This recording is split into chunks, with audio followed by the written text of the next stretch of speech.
Hello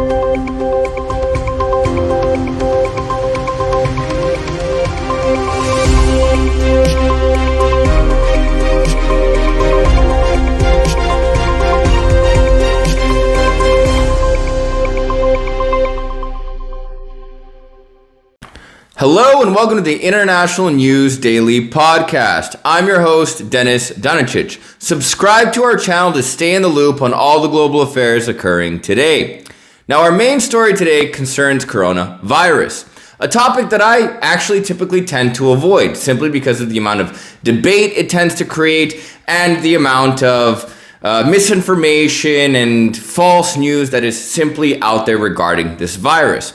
But I do feel an obligation to talk about COVID-19 today and the pandemic as a whole for one very good reason. Today on Monday, COVID-19 has surpassed 5 million deaths. Globally speaking, COVID-19 has been the cause of over 5 million deaths. Now, I want to talk about this virus and what's been exactly going on. First, we're going to talk about just exactly how many deaths this is to understand the seriousness of it. Two, I want to talk about the health disparity that exists with this virus. Interestingly enough, if you contract COVID-19, you are more likely to die in a Western and developed country than in a poorer nation. So I want to talk about that disparity. And finally, I want to talk about the disparity of vaccine distribution in the world and how nations have been tackling this issue independently instead of working together to focus on it globally. Now, let's get into the first aspect, just to fundamentally understand how big 5 million deaths is. 5 million is a number that you would achieve by combining the populations of Los Angeles and San Francisco. So two of California's largest cities combined together, but full of dead people. That's what COVID-19 has done so far. And it's been less than 2 years since the virus has been active. It's managed to do this in less than 2 years. More specifically, 22 months. The COVID-19 pandemic started 22 months ago in China. It moved to Europe, it moved to the United States, and it moved all over the world. What is unique about this virus, it has not only completely devastated poor countries, it has also humbled and toppled the healthcare systems, which are first class of some of the world's leading and wealthiest countries. Now, just to understand the death toll of 5 million people before we go further, that number actually rivals the same amount of deaths and casualties caused by every single armed conflict since 1950. So every single war, battle, or armed conflict fought by humankind since 1950 has actually caused roughly the same amount of death as COVID-19. In fact, COVID-19 kills so many people so frequently that it has become the world's third leading cause of death after number 1, heart attack, and 2, stroke. It is the world's number 1 cause of death. Number 3, cause of death. Now, finally, I want to get into this disparity, this health disparity that exists between countries. Now, I want to make things very clear. A lot of these numbers and statistics, it needs to be understood. Some of them come with false reporting. There isn't enough reporting. There isn't enough infrastructure in a lot of countries to see exactly how many deaths or how many cases there have been. So if anything, these numbers are underreported on. Now, that being said, even if they are underreported on in the poorer countries, when looking at wealthier Western nations, if you contract coronavirus, you are statistically much more likely to die of COVID than you are of COVID in Afghanistan. Why is this? And I just want to make the numbers clear to you. If you were to combine the United States, the European Union, the United Kingdom, and Brazil, and we're going to count the EU as a country. If you were to combine all of these countries, population-wise, they would only be 1/8 of the world's population. But combined together, they have more than 50% of all COVID-19 deaths. The United States alone has 745,000 deaths, which is a lot for a country of 350 million people. And these are all westernized, industrialized countries with world-class and the world's leading medicine. So why are they having so many deaths compared to nations like India? Nations like Afghanistan, nations in Africa, which have just as much coronavirus infections, if not more, but have significantly less deaths. Now, some will argue and say that this is because deaths are underreported on in these nations, but I would say that that isn't true. These nations, which are less developed and more poor, actually have an incentive to lie about how many deaths they're having in order to receive more international support and aid to do things such as vaccine drives and different programs like that. So if any numbers are reported on, they're underreported on.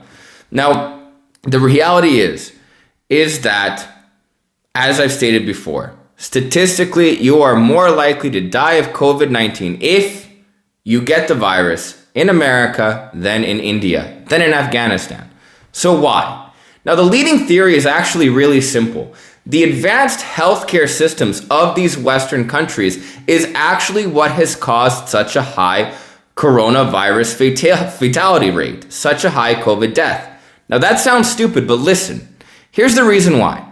Countries with advanced medical health systems actually have higher life expectancies. So number one, they have much more older people. Now, as we all know, the older you are, the more likely you are to die of COVID-19. In addition to this, countries with advanced medical health systems are able to take care of extremely sick people who have been patients of cancer, who have had heart attacks, who have serious respiratory issues, who have diabetes, which makes you more likely to die of COVID-19. The reality is if you have diabetes, you're diagnosed with diabetes in the United States, your life probably isn't going to be super enjoyable. There's going to be a lot of negative aspects about that, but you're going to survive. That's not going to happen in Afghanistan. You'll probably die, okay? So that is the difference. Western and advanced medical systems have been able to keep people who are fundamentally, naturally less healthy alive for longer periods of time than they would be able to keep them alive in poor countries like those in sub-Saharan Africa or those in certain parts of the Middle East, right? And that is where the divide comes from. And that actually kind of helps understand why there's this huge disparity of death coming from Western nations and advanced nations than poorer regions. Even countries that are wealthy, such as Japan, but have higher levels of health and natural health, don't have as much high rates of death, such as the United States or the United Kingdom. And this is not to blame anyone. You know, I definitely do believe that some health issues can be caused by certain personal life choices, but no one is at fault for getting sick, right? But I'm just trying to explain why COVID has been so deadly in the West. And that's just one disparity of this really interesting virus that has fundamentally changed all of our lives. Life will never be the same after COVID-19. But that's the last question we have here. When is after COVID-19? When will the virus end? Now, infections and infection rates around most of the world have begun to slow down, but the reality is there are still massive hotspots in the world. As I've mentioned, Eastern Europe is just seething with COVID-19 infection rates, mostly because the people of Eastern Europe don't want to get vaccinated because they don't trust their own governments. In addition to this, only 5% of people in Africa have been vaccinated, not because they don't want to be vaccinated, but because their countries do not have access to vaccinations. Which brings us to our last point, ending COVID, moving on from this virus. The only way this virus will truly ever be ended is if the global community looks at it as a global issue. This is not an issue for one nation to protect itself just on its own, vaccinate its own people, and it's safe. Eventually that will work, but only if that country were to vaccinate almost all of its population and close its borders indefinitely, which is not a solution. There has to be some form of trade and travel between all nations.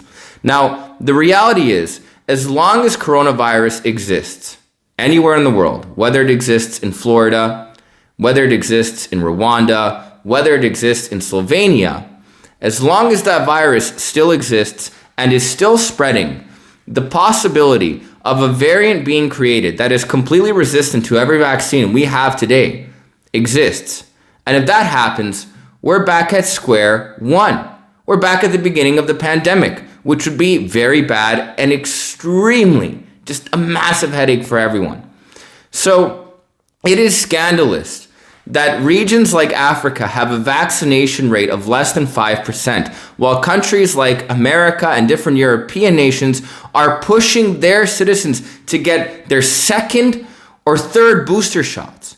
These booster shots could instead be used to give people their first dose of vaccine in under-vaccinated regions. And maybe eventually, with the development of enough vaccines, with the shipment and deployment of enough vaccines, and if this situation is taken from a global perspective, this pandemic can finally end.